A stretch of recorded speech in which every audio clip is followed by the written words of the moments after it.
Section 1. You will hear a conversation between a police officer and a woman who witnessed an accident. First, you have some time to look at questions 1 to 10.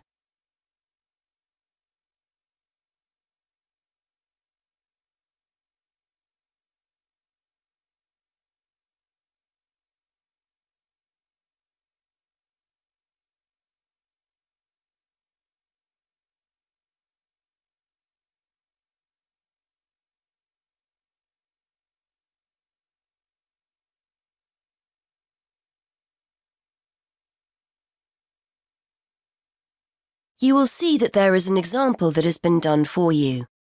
On this occasion only, the conversation relating to this will be played first. Hello, madam. I understand you witnessed the accident. Have you got a few minutes to tell me what you saw? Yes, no problem. I don't have to be back at work for a while, so I'm pleased to help. Did you actually see what happened? Yes. I was standing over there, near the bus stop. I was on my way to get something for lunch and just happened to be looking at a shop across the road. That's when I saw the red car come out from the junction over there. The woman was getting something to eat for lunch, so the answer is for lunch. Now we shall begin. You should answer the questions as you listen, because you will not hear the recording a second time. Listen carefully and answer questions 1 to 10. Hello, madam. I understand you witnessed the accident. Have you got a few minutes to tell me what you saw? Yes, no problem. I don't have to be back at work for a while, so I'm pleased to help. Did you actually see what happened? Yes. I was standing over there, near the bus stop. I was on my way to get something for lunch and just happened to be looking at a shop across the road. That's when I saw the red car come out from the junction over there. You don't happen to know what time it occurred, do you? Well, I left work for my lunch break at 1, and it's only about 10 minutes walk away, the office, I mean. So it might have been about 1:10. Although I did pop into the shop for something, so it was probably closer to 1:15. So it pulled out of Monk's Road, that's the road over there, straight onto High Street. That's right, yes. Did you get a view of who was in the car? There were 3 of them. 2 in the front, the driver of course, someone in the passenger seat, and there was someone in the back. They were quite young. I doubt if they were much older than 20. Anyway, they came speeding out of the side road over there and hit that lady's bicycle. The driver didn't bother to stop to find out if she was okay. He just drove off along the main road towards the town centre. Is the woman okay? She should be fine. She banged her head when she came off the bike, so we've called for an ambulance. They always like to check you out in case you have concussion. But no, she seems fine. The bike doesn't look too good, though. I don't think she'll be using that again. I suppose she was very lucky, really. If they'd hit her instead of the front wheel, she could have been seriously injured. It looked like they were just in a hurry and didn't want to stop at the junction. I know the traffic lights aren't working there, so perhaps they thought they could just pull out. Could you give me a description of the car? Do you know the make and model? Well, I'm not very good with cars, but I'm pretty sure it was the same model as my husband's car, a Ford Fiesta. It was red, like I said, and quite old, and the door on the driver's side was damaged. It looked like it had been in another accident some time ago. I don't suppose you had a chance to take down the registration number, did you? I did, actually. Let me see. Y48BYW. Will that help you trace them? That's really helpful. It depends. It might be a stolen car, but at least we'll be able to trace the owner. If it wasn't stolen, then yes, we'll be able to find out the name of the driver. Now, would you mind giving me your contact details, just in case we need to get in touch about anything? Of course. What's your name? Mrs. Stansfield. Rita Stansfield. That's STANSFIELD.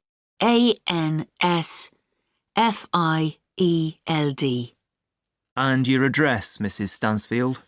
19 Althorpe Road, Bradford. That's ALTHORPE. Have you got a telephone number we can get you on? Yes, it's 0232 566 788. And do you have a mobile number? Yes, 07834 889 772. That's great, Mrs. Stansfield. As I said, we may get in touch if we need any further information, but probably what you've told me is enough. Thanks for your time. No problem. I'm glad to have been of help. That is the end of section 1. You now have half a minute to check your answers.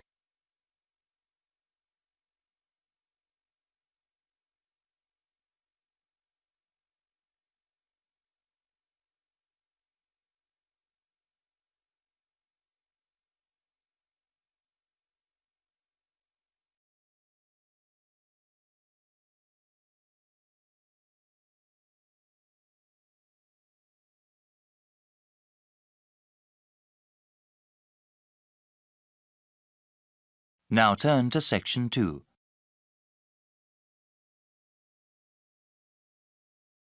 Section 2. You're going to hear a presentation about the Student Union given during University Orientation Week. First, you have some time to look at questions 11 to 15.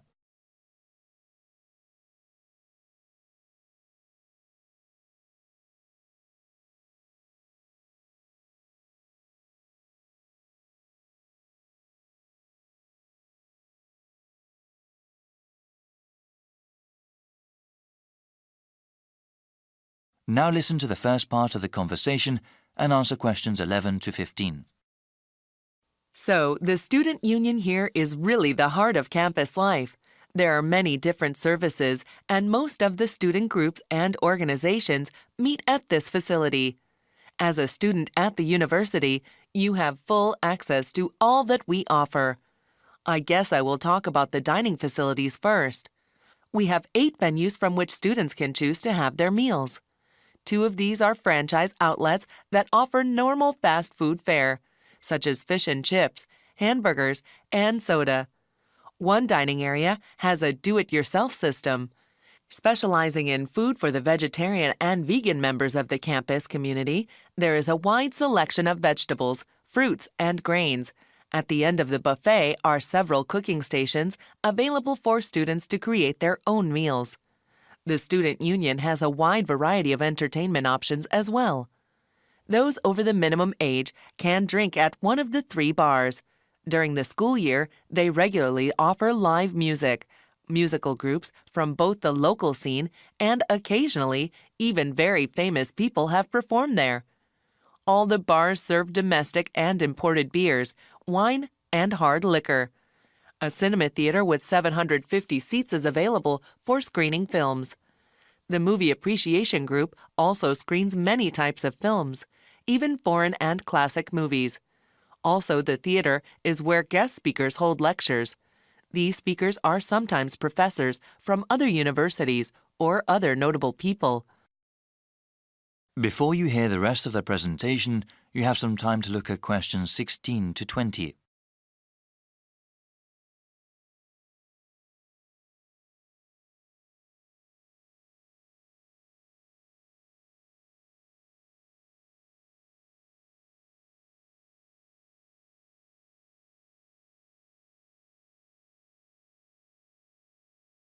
Now listen and answer questions 16 to 20. Now I want to explain how to go about reserving a space in the Student Union for your event. We have several different types of rooms, ranging from small gathering areas to large lecture halls. Students can also show a movie or documentary at the cinema theater. Any student organization that wants to hold an event or meeting must submit a form available at the information desk in the main hall. On this form, you must provide a name, their contact information, a short description of the event, the type of room required, and the time and date you need it. Any organization sponsoring the event or meeting must also be listed, along with the budget. This budget has to include items bought for the event and any people who are hired. There is also a section for any sort of multimedia resources you need. Write down anything you might need, such as speakers, projectors, screens, microphones, podiums, or even computers. We will contact the Media Resources Center to make sure all the necessary equipment is there at the right time. We are always looking for ways to improve the student union. If there is any part of the building that needs service, please inform the person at the information desk. There is also a suggestion box at the desk where you can fill out a card and give us more ideas for improvements. We have about 1,500 people working here for the community, and we're open to anything that can make your university life more enjoyable and productive. That is the end of section 2. You now have half a minute to check your answers.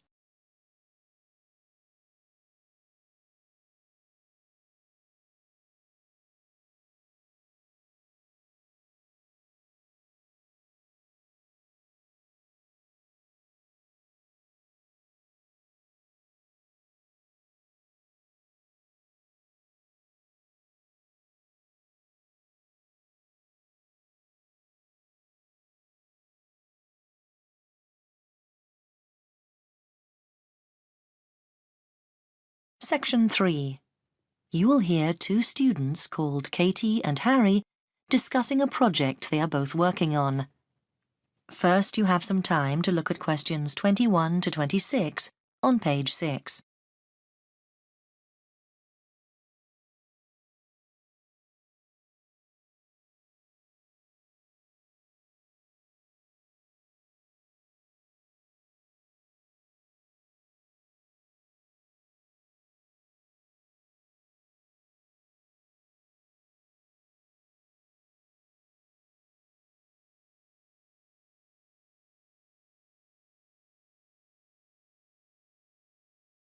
Now listen carefully and answer questions 21 to 26. Hi, Harry. Katie, hi. Look, let's sit down and work out what we've got to do for this next project we've got for the geography course. I'm glad we're doing it together. We should be able to split it between us so it's not too much work. Yes, Harry. I had quite a long chat about it with Dr. Smith yesterday, so I've got quite a good idea of how we should be organising it.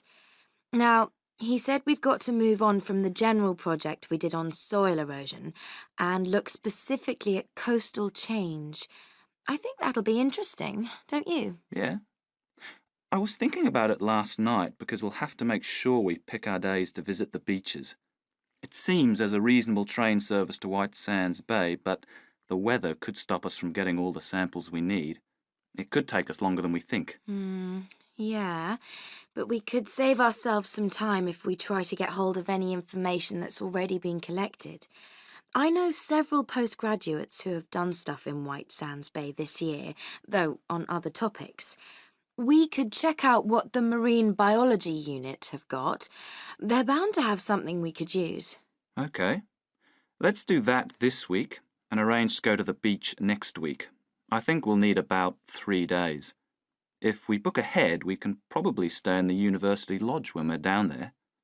The other thing is, we must go to the Environment Agency and get permission to take the samples, just in case anyone challenges us when we're down there. I think we'll have to fill out a form or something. Right, Harry. Now, let's work out who's going to do what first, because we have to get it done by the end of this month. I think we ought to divide up the data collection between us. What? So only one of us goes to the beach, do you mean? No, I think we both ought to get a picture of what's involved, but there's no need for us both to do everything. I mean, when we're at the beach, you could go to both ends and make sure we have the set of shots we need to illustrate where erosion has taken place. OK, fine. And I'll move up the beach and pick up the different stones and put sand in bags. Does that seem fair to you? Yeah, OK. Then what about the other stuff? Do you want me to go and do the questionnaires while you're on the beach? We'll get more people that way. Or is it better if we do them together? I think that would be better. We could set aside a whole day for it. What about the lab work? Looking at what we've collected and testing it? I don't mind doing it, but I'm pretty slow. OK, you can leave that to me. Fine. Before you hear the rest of the conversation, you have some time to look at questions 27 to 30 on page 7.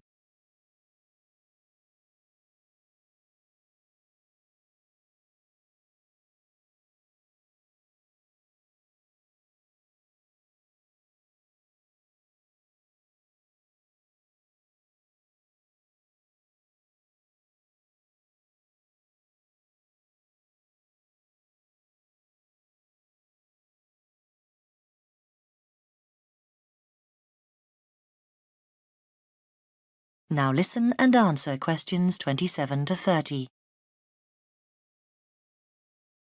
Then that leaves us 2 weeks to write it up ready for the presentation to the class on the 29th.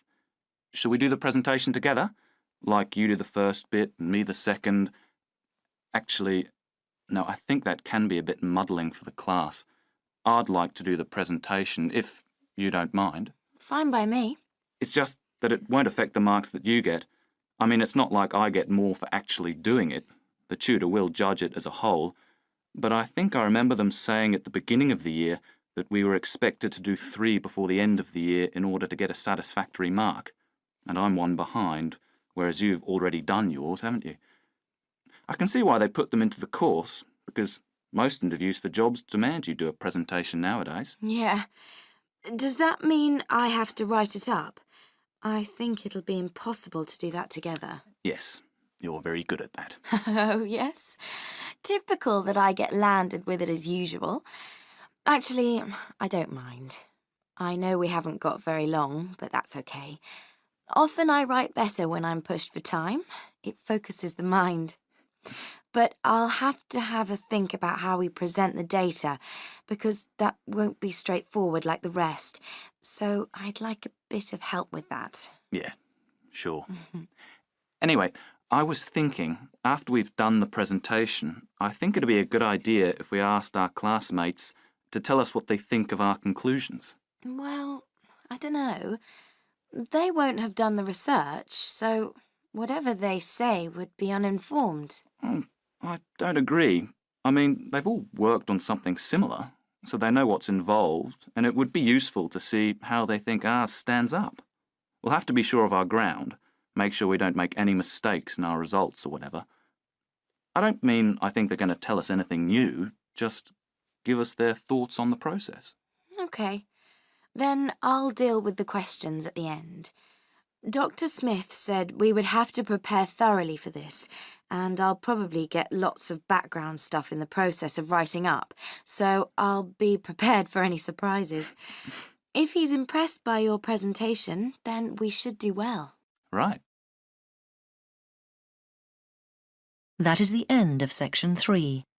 You now have half a minute to check your answers.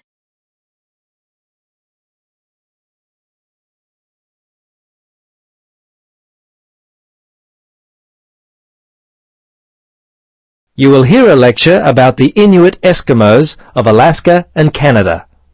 First, you have some time to look at questions 31 to 40.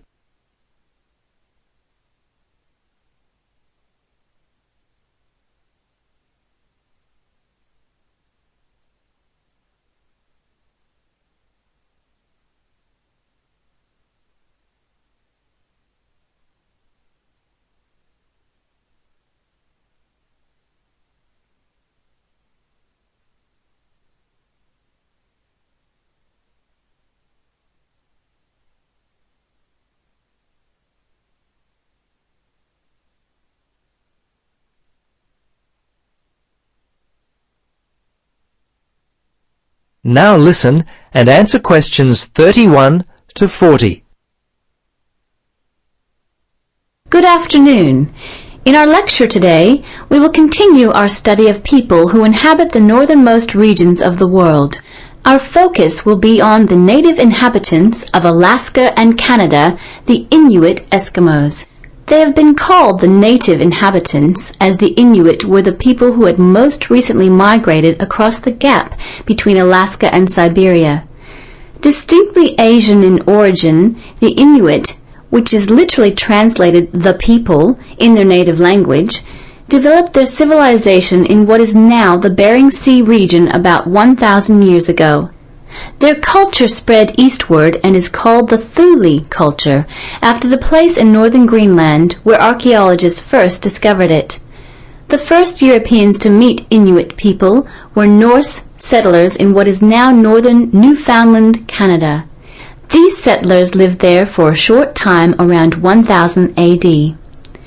Approximately 500 years later, beginning in the 1500s, European whalers, fishing crews, and explorers met many Inuit along the coast of Labrador. Russians and other Europeans first met Alaskan Inuit in the 1700s. 100 years later, in the mid-1800s, whalers began to hunt in the Arctic. Some Inuit were employed by whalers and traded with them during that time. Perhaps one of the most interesting aspects of the Inuit is how they were able to survive and grow in such a harsh Arctic environment. Firstly, and not surprisingly, their homes were well adapted to the freezing conditions. They lived in predominantly two types of housing that would keep them warm. In the cold summer, they would live in tents that were made from the skin of the animals they had hunted for food, and they also traveled in boats. These were called umiaks by the natives. In the winter, they would live in houses made of sod, and when on hunting trips, they would commute by dog sled and build temporary houses made from ice. These igloos, which is the Inuit word for house, were uniquely made with a sharp blade carved out of walrus tusk. They would cut large blocks of hard-packed snow, about 3 meters wide, out of the ground. The blocks would then be used to build a 6-meter dome over a wide, shallow hole. Within 1 or 2 hours, an igloo up to 10 meters in length could be built. It was weatherproof and large enough to house an entire family.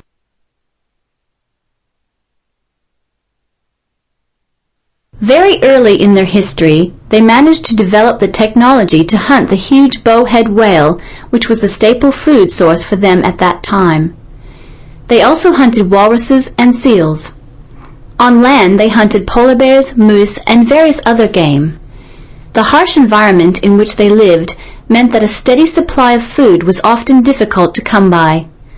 Therefore, the Inuit were a people constantly on the move, looking for food, which meant that their dwellings had to be easily built and easily dismantled. They inhabited the wide open land and, as such, moved freely around it in search of food. Today, the traditional way of life has basically ended for the Inuit. They live in wooden homes rather than in snow houses, sod houses, or tents. They wear modern clothing instead of animal skin garments. Most Inuit speak English and Russian. Some speak Danish, while fewer still continue to hold on to their cultural roots by passing on to the younger generation their native language. The kayak and umiak, their principal means of travel, have given way to the motorboat, and the snowmobile has replaced the dog team. The combined percentage of the Inuit population in Alaska and Canada stands at 63%, the latter being 29% and the former around 34%.